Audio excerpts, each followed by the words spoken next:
I was nearly 6 when the war broke out, and my memories of that period are so strong that I thought that I could use them in my artwork. We were on holiday. We all gathered in the ballroom, and the radio was put on, and it was the declaration of war. Hitler was going to bomb London flat, so they had to get the children out. She put us in a preparatory school for small children. I'm the little person at the top right. I was distraught. And that was when my mother had found a house, and that is the kitchen, and she's serving supper. And it was a house with nicotine-stained walls, and that's in Sussex, which is on the south coast. We could hear the shells going off in France. And I looked out the window one evening, and there were all these people doing extraordinary things in the field behind the house, and they were practicing civil defence. I thought, how odd. What was it?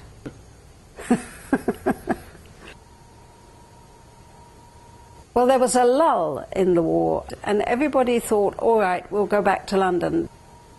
And then all the bombing started. You heard the planes going over, and you heard the battle, and oh yeah, you were frightened, and I didn't like being in the shelter every night. Well, you had a sort of hole in the ground with a lump of concrete on top of it, and everybody had to go down and sleep there. And then we moved to Banbury in Oxfordshire. That is the Banbury Cross, and the King and Queen came through in their car. I think they were on their way back from Coventry, but Coventry was badly hit. I was in the local choir, the children's choir of the Cooperative Wholesale Society, and we sang in a competition at the town hall, and there again that struck me as very curious because I'd never been in a building like that before. Okay. In 1944 we moved back to the outskirts of London. It was more or less safe, but they started the flying bombs, and then if the engine cut out, they would go down, so your name was on it or your name wasn't on it.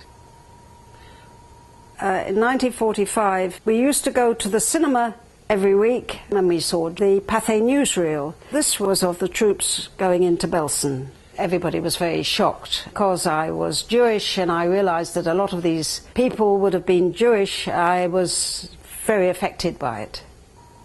After the war was over, we were back in London. My father had 4 very vociferous sisters who all smoked. Everybody smoked. And they would argue and blow smoke at each other. They sort of finalized that this was the end of the war.